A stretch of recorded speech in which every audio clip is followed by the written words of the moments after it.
Assalamu alaikum wa rahmatullahi wa barakatuh. Welcome back to another episode of The Goal of the Wise. I'm your host, Aryan al-Mahdi. And I'm Hussam al-Mahdi. And we're going to start where we left off with the fourth covenant that God had established at the time with Moses, peace be upon him.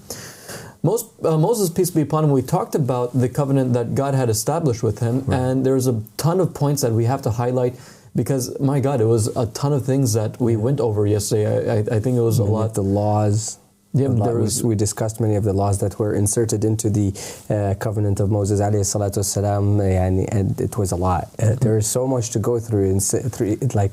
He came with a lot of changes to the covenant. Mm-hmm. Yeah, he came with a lot of changes, changes that had to deal with marriage, social life, economic life, changes that had to deal with, and laws that had to be implemented that even had to do with dietary laws. You know, suddenly now we see that there is food now for the children of Israel that is impermissible for them to eat. And that's why the Quran says that everything was lawful for the children of Israel except for what Israel made unlawful for themselves. Yes. And we also talked about not just laws, but also that now they have a state, or they're planning to have a state. God promised them land, right? God promised them land as He promised those from the past covenants from before.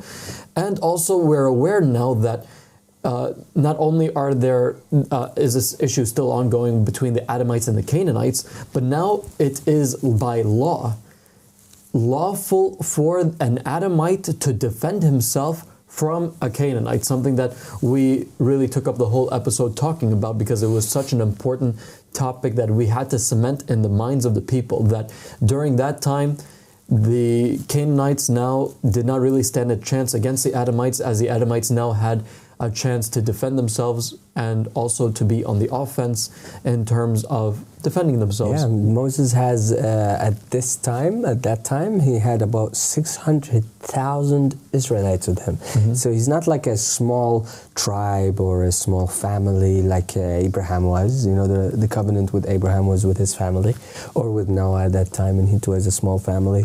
And with Adam alayhi salatu wasalam, it was a small family. Moses now comes, and for the first time in the Adamites' history, there is 600,000 children of Adam who are gathered together and have given allegiance and supported Moses alayhi salatu wasalam. So in this case, there had to be, if say for the sake of argument, somebody got stolen from them something, Moses wouldn't be able to be the one who comes down from the rulership of the entirety of the state and to go down the streets and go to that case and fix it himself.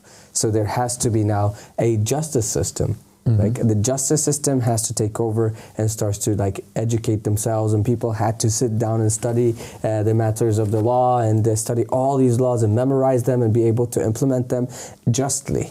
Yeah, and that's where the idea of jurists and scholars and people like this comes from. It's not that they're independent from the Hujjah, and that's something that the people have to bear in mind.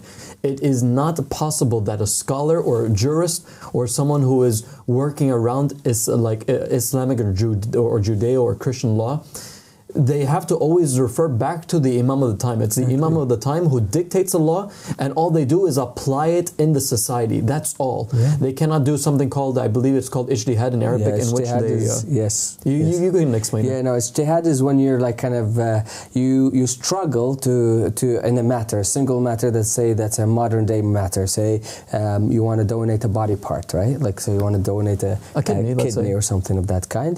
This is a modern day problem. This is not something that existed in the time of the prophets and the messengers. So now what do you do? What does God want? So the scholar would go and investigate this matter for 6 years, 2, 3, 4, 5, 6 years. Sometimes it takes long, to investigate these matters. And in the end, if they don't find, say for the sake of argument, they don't find an answer directly, clearly God saying, for example, or the prophet saying, hey, if you so wish to donate a body part, then therefore you should do this, or you should do it or not do it.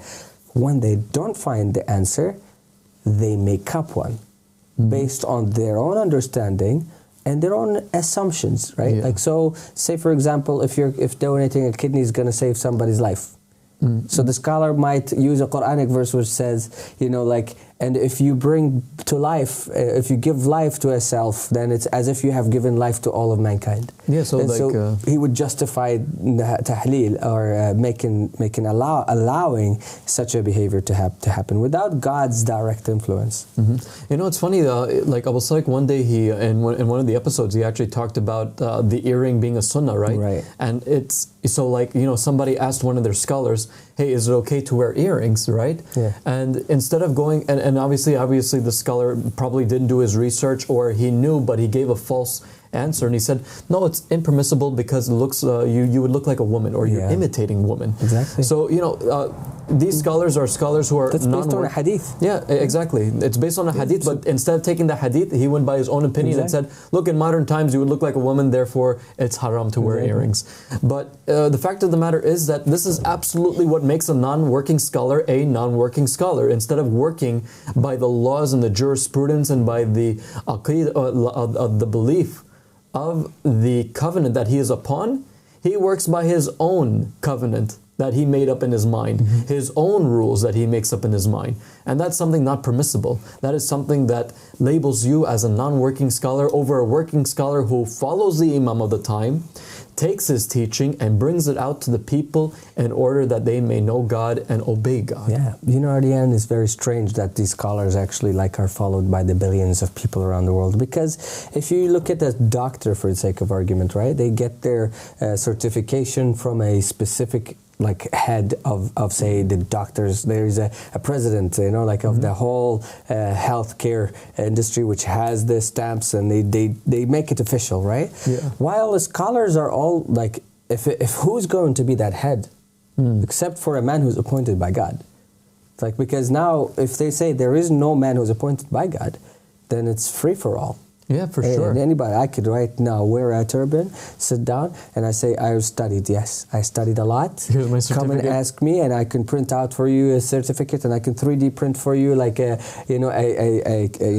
anything you want, whatever design you want, and I can make it into looking anything. It's make so it look sad. Gold and everything like that. And here we go. I have a certificate from God. God has stamped for me. It's insane because that's how people see it, right? It's if you wear the clothes, if you wear the costume of religion, then you must know what you're talking about. That's ridiculous, and that actually makes sense as to why Jesus said, "Beware of wolves wearing sheep's clothing." Obviously, the scholars are not going to be literally wearing sheep's clothing, but it means that they have a pious outward appearance of a prophet messenger. But inwardly, they're actually wolves. They're actually taking advantage of the clothing of the prophets and messengers and trying to basically do what it is that they please. Now, there's one story that we have to go over, Hussam, in this book. And I'm pretty sure you know the story. We talked about it before we went on air. And this is a story pertaining to David and Bathsheba. Yeah. This is something that is in the Bible, something that the Muslim scholars say is completely false under no basis except for that they say that we can't imagine that a prophet or a messenger of God would do such an act like this. What was that act? Well, let's go over it now and let's play the clip showing and demonstrating what happened between David and this woman named Bathsheba. In the spring, at the time when kings go off to war, David sent Joab out with the king's men and the whole Israelite army. They destroyed the Ammonites and besieged Rabbah. But David remained in Jerusalem. One evening, David got up from his bed and walked around on the roof of the palace. From the roof, he saw a woman bathing. The woman was very beautiful, and David sent someone to find out about her. The man said, "Isn't this Bathsheba, the daughter of Eliam and the wife of Uriah the Hittite?" Then David sent messengers to get her. She came to him, and he slept with her. She had purified herself from her uncleanness. Then she went back home. The woman conceived and sent word to David, saying, "I am pregnant." So David sent this word to Joab, "Send me Uriah the Hittite." And Joab sent him to David. When Uriah came to him, David asked him how Joab was, how the soldiers were, and how the war was going. Then David said to Uriah, "Go down to your house and wash your feet." So Uriah left the palace, and a gift from the king was sent after him. But Uriah slept at the entrance to the palace, with all his master's servants, and did not go down to his house. David was told, Uriah did not go home. So he asked Uriah, "Haven't you just come from a military campaign? Why didn't you go home?" Uriah said to David, "The ark and Israel and Judah are staying in tents, and my commander Joab and my Lord's men are camped in the open country. How could I go to my house to eat and drink and make love to my wife? As surely as you live, I will not do such a thing." Then David said to him, "Stay here one more day, and tomorrow I will send you back." So Uriah remained in Jerusalem that day and the next. At David's invitation, he ate and drank with him, and David made him drunk. But in the evening, Uriah went out to sleep on his mat among his master's servants. He did not go home. In the morning, David wrote a letter to Joab and sent it with Uriah. In it, he wrote, "Put Uriah in the front line where the fighting is fiercest. Then withdraw from him, so he will be struck down and die." So while Joab had the city under siege, he put Uriah at a place where he knew the strongest defenders were. When the men of the city came out and fought against Joab, some of the men in David's army fell. Moreover, Uriah the Hittite died. Okay, so that's a lot to take in, especially people who don't know the story and people who come from an Islamic background who hasn't read the Bible. We see a prophet of God, a king anointed by God, Right. King David, prophet, messenger David, who is known in the Bible and the Quran, has committed the act of adultery with a woman that obviously wasn't his, because that's what adultery is, right? Yes. A married woman. Well, he himself also was married with many, many other wives. Right. And got her pregnant. And not only that, but he ended up getting the husband of that woman, Bathsheba, killed. Right. Just because of this idea of like shame. He felt like he was doing something wrong. You know, his judgment was like, okay, this is something that I would not accept for myself. Right. And he did the act anyway. And, you know, then God actually rebukes him through a prophet in that time who was also living in the same time as him, Nathan. And he comes up with a very interesting parable, which is very, very important. And I would like you to explain the parable Yes. in comparison to the Bible and the Quran, if you would like to do so. Yeah. In the Quran, it says something very clear. It says that two people came to David. And while he was in the seat of judgment, you know how the priests and the rabbis and judges and kings, they used to sit and people would come to them with cases, right, legal cases. So now these two people come and approach him and they say to him, "Look, we have a problem. My brother here has 99 sheep and he wanted my single sheep. I had only one sheep. Yeah. So he wanted that sheep from me. And he overpowered me in argument. Like he overpowered me. He said, no, I'm going to take it. You know, so he took over this one sheep that I had. By what judgment do you judge?" He said, so David makes a statement which is so powerful against himself, in a way. Let's see it. He said basically like, "Oh, David, you know," basically what he was saying that, David ﷺ said this, he said that there's very few people who are, once they are in power, once they have a lot, that they are able to actually do justice in this way. So very few are thankful, grateful for what God has given to them. Yeah. So in the end, then they told him, then it was revealed to David ﷺ that this is about you. Yeah, this is your story, what you just did to Uriah. Yeah, and it says here in the Quran, right, it says very clearly, right, he judged the matter and he says, he has certainly wronged you in seeking to add your sheep to his sheep. Yeah. But then it says, David realized that it is we who put him to test. Therefore, he sought forgiveness from his Lord and fell down prostrating and all these things. And it says we forgave him, and it says, "Oh, David, we have appointed you vicegerent on the earth," etc., etc. So we see here that David, here's this analogy or this parable of like the 99 sheep and the one sheep. When he gave that verdict, he realized that, oh wait, the story that these two guys are talking to me about, it was actually about me. It's a made-up scenario, but it's actually about me. I did something wrong. Yeah. But the Muslims, when they read this verse, they don't actually have any context as to what David did. I mean, David's king. Did David actually have 99 sheep and then he saw someone's sheep? He's like, hey, I want that sheep. Yeah. What is the context in Islam? And what is the context of this? It's never explained in Islam. Hosam, it's never explained in Islam. I mean, you're very well aware of that. Yeah. But in the Bible, it's explained. Prophet Nathan comes to him after the killing of Uriah and brings up the same exact story as the Quran says.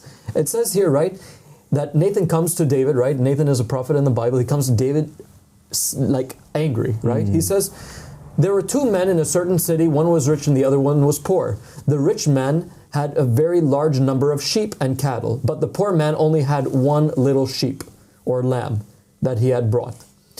So he raised it until it was old and it had children. It shared his food with it, drank with him. It was like a daughter to him. Now a traveler came to the rich man, but the rich man refrained from taking one of his own sheep or cattle to prepare as a meal, but took that man's sheep instead. Then when it was asked, hey, so what is the verdict? What do you say, David? What would you say? How would you solve this case? Yeah. So like, what is your judgment? And he said, and it was the same judgment as the Quran. That like basically like this is totally wrong, that this person has to pay for that one sheep that he took. So it is incredible how the Quran both say the same thing. He says, as surely as the Lord lives, the man who did this must die. So his treatment was harsh. And then it says over here that Nathan says to him, you are the man, you are the one who took that one sheep and added it to your own sheep. Yeah. Intense, but now it's much more clear actually in the Bible than in the Quran. It's like the Quran served as a reminder. It kind of hints it. It's like, okay, and then he noticed it was about him, but what is the actual context? You don't know. So the idea is that it's when you go to the Bible, it completes the story for you. Yeah, it completes it and makes it make sense. Exactly. It's like, okay, so this wasn't just like about sheep. Now we understand that there's a prophet who came to David and explained to him a parable or explained to him a story in order for David to understand that his judgment was wrong. Right. And it's something interesting where like, you know how it says in the Quran, right, that we have made you a caliph on the land, or we made you a king and a successor. The Bible says the same thing. This is what the Lord of Israel says, I anointed you king over Israel and delivered you from the hands of Saul. So actually the Quran and the Bible are complementing each other to the T. In terms of the conversation between the two men and David, or the story of the two men and David, and how David realized that he was wrong, and how David in the Quran and the Bible realized in both cases, reiterating that he was in the wrong. Yeah. But God ended up punishing David, but forgiving him at the same time. He forgave him through a specific mean, right? Like he did forgive him in the ultimate sense, but there's still a price. There's still a price to pay. Exactly, because the crime has been committed. So, and you have judged yourself. Now we'll get to that in a bit. But like the idea is that you have judged yourself, and by that judgment you will be judged.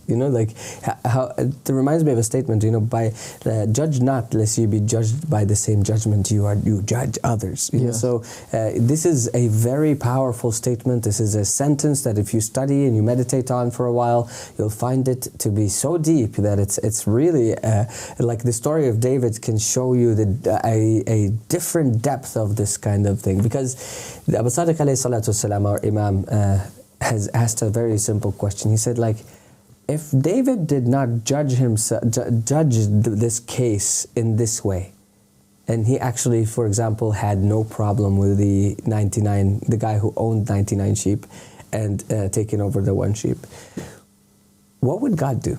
Yeah, and that's a very interesting question, and I think we have to now play the next clip in order for the people to now digest this and see what it is that Abu Sadiq was trying to make a point of. Yeah.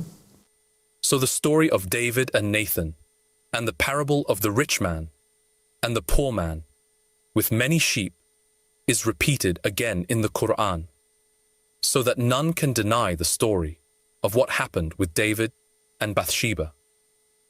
The issues God had with David are that David had one of his sincere servants killed. He took his wife, even though he himself had many wives, and his servant only had one. And lastly, that David is unjust because he judged others in his judgment of the two men parable differently than he judged himself. God forgave David as such. 1. As for the killing of his servant, Islamic narrations state that after the death of Uriah, God gave him the choice of vengeance against David, or that he attained the same rank as David, peace be upon him. Uriah chose the latter and forgave David. Yet God still caused the first son of David to die after getting sick, and the death of the son was for the death of Uriah, an eye for an eye, and a tooth for a tooth. Thus was David forgiven for the death. 2. As for David taking the wife, David's son Absalom slept with all of his father's concubines in the sight of all of Israel. In 2 Samuel it states, "So they pitched a tent for Absalom on the roof, and he slept with his father's concubines in the sight of all Israel." 3. As for judging others differently than how he judged himself, God took his judgment and punished him by his own scales. But there are many issues which are problematic that remain, and they are the following philosophical and theological questions. Well, what if David had judged differently and not been so harsh with the rich man who took from the poor man? Would it have changed God's judgment? Why is God suddenly very upset and angered with this incident of adultery, when in the previous 3 covenants there were no laws outlawing it? How could a child such as Solomon be the result of such a marriage? Why wasn't God angered at Bathsheba? The answers to the questions seem to be that God's major problem was with the judgment of David. Because God is just, the golden rule in all religions has been, do to others as you would have them do to you. For that reason, God is accepting of anything and everything that you yourself would accept unto you. Just don't be a hypocrite and have one set of values and rules when it pertains to you, and another set when it pertains to others. And if humanity simply followed that one rule, there would be no need for any others. In fact, it seems that karma itself was brought into existence in order to uphold that one rule. Do to others as you would like done unto you, and if not, then it shall be done unto you what you do unto others. Thus the answer would be, yes. God's judgment of the case was totally based on David's own self-judgment. Whatever he would judge others by, he must judge himself by. If he forgives others, he can forgive himself. If he judges others, he must judge himself. The same scales he uses for others, he must use for himself. And this seems to be the reason why God adopts so many cultural and traditional norms, as previously demonstrated into the covenants, as long as they do not negatively affect justice and harmony in society. Because what God ultimately wants is peace and harmony, and justice is established by doing to others like we would want done unto us. And so, for example, to further demonstrate my point, if David was brought up as a child, believing and being programmed to think that it was acceptable for a woman to be married to many men, and then he did what he did with Uriah's wife, and Nathan presents the same issue to him from anew, his judgment would naturally be different, and therefore he would be judged by his own judgment and his own understanding, and what he would accept for his own self. Well, so we have that's a lot. That was a lot. That was a lot to go over. It is amazing, actually. It's like every point Abu Sadiq alayhi salatu wasalam puts on the table explains, like literally discussions upon discussions, hours of discussions of philosophy classes that I've had. Like we've had multiple philosophy classes before, and when you study this problem of evil, the problem of justice, the problem of this and that, when you study the book of the Republic by Plato, and you start to discuss the depth of these ideologies, I mean, there is no easier. In one page, Abu Sadiq alayhi salatu wasalam puts on the table something which, if you contemplate about it, will unlock like intense depth of understanding of the concept of do unto others as you have done unto you, want them done unto you, to do unto you. So it's this karmic justice law that that penetrates through all the religions of the earth today. Like there is no religion on the face of the earth that is divinely inspired that doesn't have this law of do unto others as you would have them do unto you. Yeah, the idea is, and Abu Sadiq alayhi salatu wasalam, in this story of David, which we've heard so many times, it's never been like challenged philosophically in this level. He actually says philosophically, if David was to say, for example, judge himself in a different judgment, what would God do? Would God judge him in this way? Or would God judge him in a different way? Say he was raised as a child to believe it's normal. It's completely normal for a woman to be married to multiple men. And it's similar to how, for example, if you take a child right now and you raise them under an atheist family, it's very natural for them to become atheists, to grow up as atheists, and there's lots of things that are going to sit in place for them. If you take them and you put them under a homosexual family or a heterosexual family or any kind of family, no matter what kind of religion you follow, it's normal and natural for them to have that kind of a justice system inside of them, whatever you instill into them. So would God judge you based on other people's justice systems, and understandings and how they were raised, or your own? Yeah, and that's actually the beauty of the way that God deals with people. So now we see that God is not as strict as we previously thought him to be. If you have a certain belief system that you are programmed into believing, then God cannot punish you for that, because in Judaism, for example, it is completely impermissible that a person commits adultery. Right. It's pretty much like a death sentence if you do that.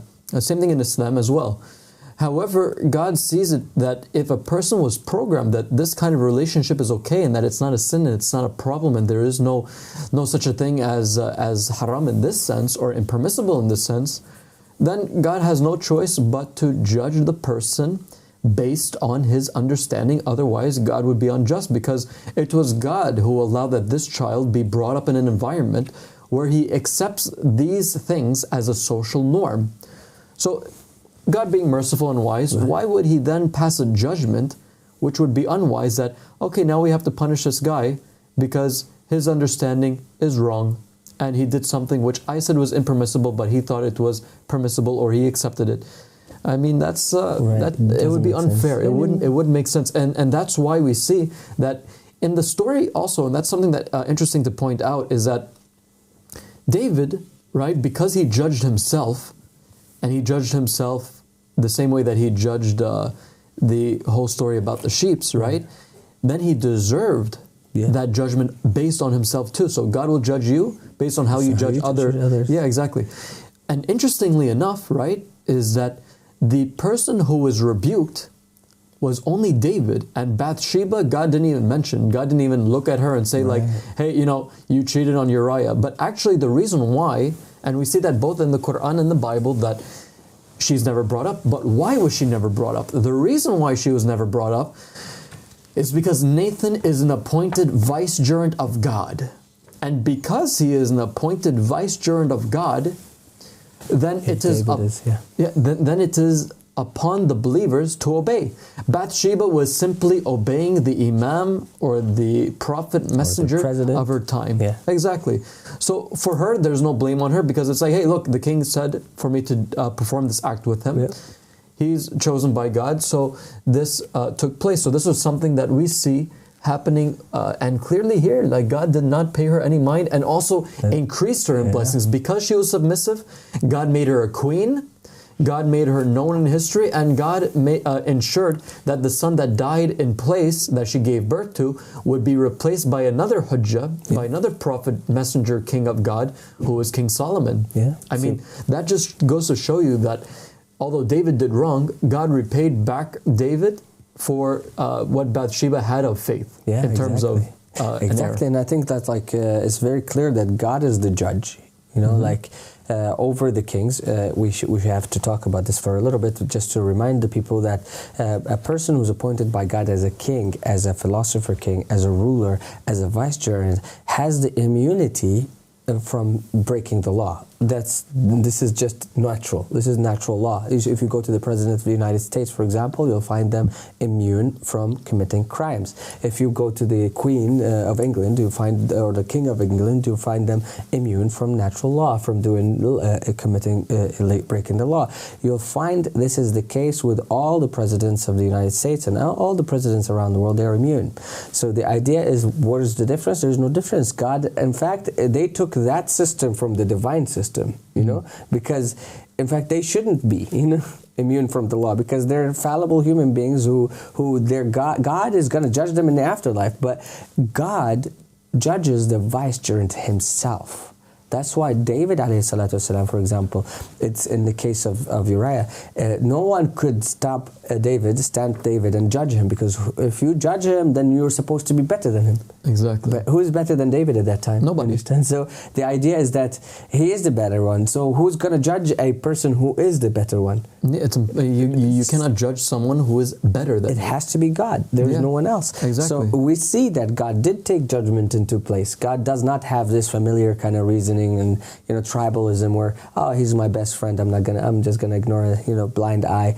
Like if it's between you and him, he will forgive. But this is between him and others. This is between him and Uriah. This is between him and Bathsheba. This is something else. This is a social disturbance now, because as Abu Sadiq said, and if you heard it, he said that God's most important thing to God, the thing that is most important to God is harmony and peace. Yes. So if the society is in harmony and is peaceful, this is more valuable to God than anything else. Exactly. It's far above even jurisprudence, because now we have a case where, if, let's just say, hypothetically speaking, that it is acceptable, right, for men and women to have as many spouses as they want. According to Judeo-Christian and Islamic laws, this is not permissible. It is impossible that a woman have more than one husband, but at least in Judaism and in Islam, it's permissible to have up to at least 4, and more so in Judaism. But my point is what? My point is that if you went to a tribe of people that accepted that men and women are both equally allowed to have as many spouses as they may acquire, and this is how the harmony in society is established, and God's not going to be like, hey, this is impermissible, you have to stop. As long as there's harmony in that society, God doesn't even care what's going on in that sense. Exactly. And we can see also the comparison between David's alayhi salatu wasalam's sin in that way, where it comes to adultery, and then the sin of Adam alayhi salatu wasalam. Both of them were forgiven for it, and yet we still believe them to be prophets and messengers. Exactly. So it's not a reason. There is no reason for a believer in the prophets and the messengers. This is not a reason for you to. It's not an excuse for us to disbelieve in them, because we understand the higher realms, which is that God is the one who is the judge above the king. Exactly. As this is how it is. God is the king. Then you have the vicegerent, and God is his king, he is his judge, and the vicegerent is the one who is testifying on the earth and all the people of the earth, and he is their judge. So now the idea is that he is the one, so we don't have the right, in fact, to disbelieve in any prophet or messenger, just like we don't have the right to disbelieve in David and Adam for committing these kind of crimes. And for sure. And it makes sense, because imagine in some parallel universe where Adam approaches a tree, he's kicked out of paradise, and then Eve says, hey, because you tried approaching the tree, hey, look, that wasn't me, and you're supposed to be a prophet of God, thank you very much, I don't want you anymore. You're no longer Adam. Yeah, exactly. Or Seth, his own son, is like, hey, Baba, I heard that you're a prophet, but you committed that mistake. I disown you. So it's not an excuse that people disbelieve in Adam.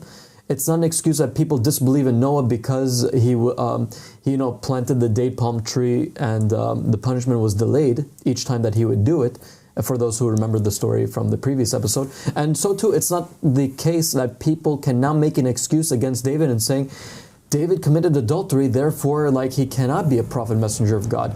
So now, like, when people see these scenarios, they can easily say, without a shadow of a doubt, that, okay, if this is the case, then it is not possible and it is not permissible to doubt if someone is a prophet messenger of God. But if, hypothetically speaking, now, if we lived in those times, would we have judged David? I mean, it's one thing to read the story, but it's another thing to be in that story and to live it.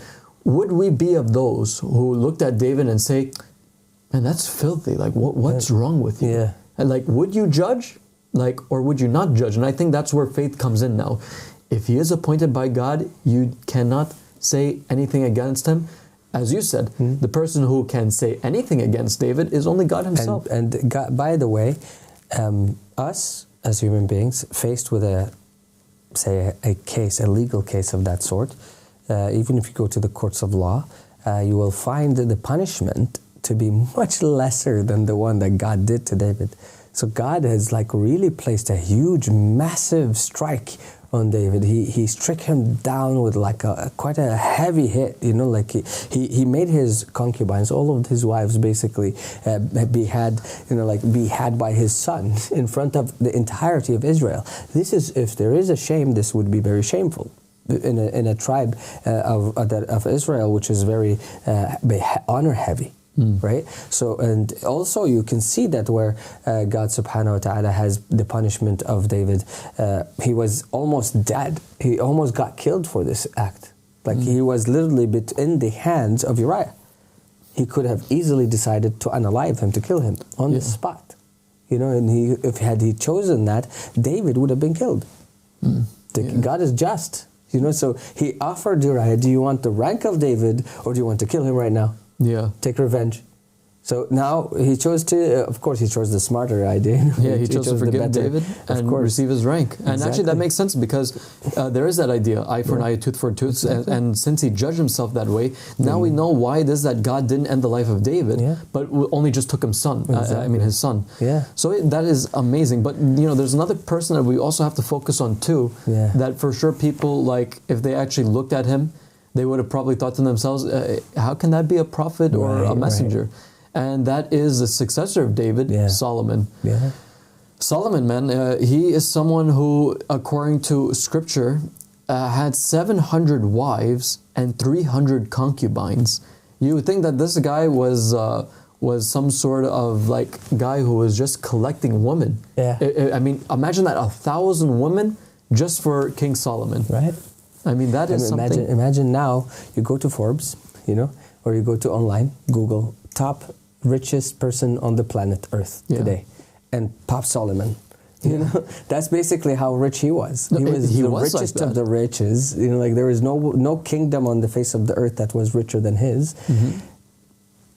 But what's the difference between the rich people of today, the elitists today, and him is that nobody slept hungry under his kingdom. That's true, and that's a very important case. So everyone in Solomon's kingdom were under a temporary divine just state during his reign. Everyone had food, everyone had wealth, everyone had everything that they needed, and there was more. It was heaven on earth. It was heaven on earth. And that's why Solomon, in this case, well, he was able to procure so much, 700 wives, 300 concubines, and this is only because of the fact that in the Mosaic law, as much wealth as you were able to accumulate, you can marry as many wives as you wanted. So that just tells you how rich Solomon was as king. God said it in the Quran, Aslan. He asked God, grant me a kingdom that is everlasting or never ending. So it's like a big kingdom that he asked for and God has granted. So we're like talking about somebody who actually asked the divine for a kingdom that doesn't end. It's like infinite almost, and God gave him that. You know? You would think that he asked for dunya, basically. Yeah, but he asked, But like, I mean, obviously it wasn't dunya in the sense of like what we're saying. You know, we're not saying that Solomon approached the world and he forgot about God. But like what we're saying is that basically we have a king here who did request, you know, a luxurious life, and he went for it. But the difference is to want a luxurious life while everyone else is suffering, that's an issue for sure. But even so, let's say like hypothetically that it was the case, well then there's no excuse really to like go against Solomon. And this guy, his annual revenue was 666 talents. Now if you were to Google that, or if you to search up what's a talent and how much that is, I believe they mentioned that 666 talents in the time of Solomon, if we were to measure it, it's in the billions. So or maybe even trillions, I've kind of forgot, but we can easily see that Solomon was filthy rich. And he even had 200 large shields of hammered gold. So it wasn't even just normal shields, like wooden shields that he was hanging on this wall made of like iron and copper. It was shields made out of gold. Yeah. So he was like, okay, I want this. 600 shekels of hammered gold went into each shield. So 600 pieces of gold, 600 coins of gold went into all of these, each shield. So that is that's insane. That's like saying that you want to buy a Lamborghini, basically. Like you're basically ordering a Lamborghini in each shield. So like you're basically ordering like all of these different like hundreds of Lamborghinis because like you could. Yeah. Why not? Yeah. Why not? Because I could. And also, speaking of Lamborghinis, but also like he imported from each country horses. So from every country, from every district, he was getting horses left and right. He was getting them imported. Kind of like how people now import cars. Yeah, exactly. So we see that not David, sorry, but the son of David, Solomon, lived a very, very luxurious life. He was filthy rich. He was a king. He was a prince. He was raised as a prince by a rich king, and then he became a king himself, which God has blessed him even more. When you're just, God gives. God is just generous. He gives. You ask him, he gives you. So the idea is that now a reason or an excuse for somebody to disbelieve in Solomon at that time, to look at him and say, wow, how can a prophet of God live such a luxurious life? All prophets of God should have been like hermits, basically, people who live in a cave somewhere. They have long hair, they're stinky, they're like clothes are tattered and stuff like that. Well, it didn't seem to be the case with Moses. It didn't seem to be the case with Solomon, with David. It didn't seem to be the case with all the prophets and the messengers who were in that caliber. So the idea is that there is no excuse to disbelieve in prophets and messengers, even if they committed a crime, and God is the judge. So when they commit a crime, we have the faith as believers that God is their judge. So, and who is a better judge and more just than God, who is our king anyway? Ultimately God is our protector. So if you're oppressed, who do you think is going to be your protector? It's God. It's like this so long as that person has come forward with the criteria of knowing the vicegerent of God, which is that he's mentioned by his predecessor, he has knowledge, and he calls to the supremacy of God, then that person is who they are. Yep. So whatever action that they do, whatever it is that they have, whatever it is that they have procured, you are not allowed to judge them or even doubt them. Yeah. Same case is with Solomon. Now I want the people to imagine that. Imagine like that you go to Solomon, right? You believe him to be a prophet, messenger, king, but you see him sitting in an ivory throne, layered and plattered in pure gold, with tons of horses, gold everywhere. He's even drinking from a gold goblet, right? With all of his concubines and all of his wives walking around, and he's able to be with any one of them. In a very, very beautiful palace like the Temple of Solomon. I mean, it's called the Temple of Solomon because he lived in that temple. Now, is it, would that make you feel weird? Would that pull a string in your heart that, hey, there's something wrong here? Yeah. I mean, go ahead. Sorry. And if it is a case that you feel like there's something wrong, then no, there's not something, and there's not something wrong with Solomon. Yeah. There's something wrong with you. There's something wrong with us. If we have that and our faith in God, that's what it is. It's like we have to have faith in God and faith in the vicegerent that he's going to be doing the best that's possible, and he's the best for the job. He's the most fit to rule, and these people did rule in the best way possible. And today, Abu Sadiq alayhi salatu salam, he is the ruler. He is the person who's appointed by God, by the will, by the knowledge, by the supremacy of God. Please download the book so that you can read and get to know this da'wah and investigate before it's too late. Yeah, exactly. And also, please, guys, make sure that you read over this chapter once again if you need to really like get your minds wrapped around the prophets and messengers and their mistakes. But also, you know, give yourself that mental exercise, because tomorrow we're going to go into the Jesuit covenant with Prophet Jesus. That's all the time that we have here. Assalamu alaikum wa rahmatullahi wa barakatuh.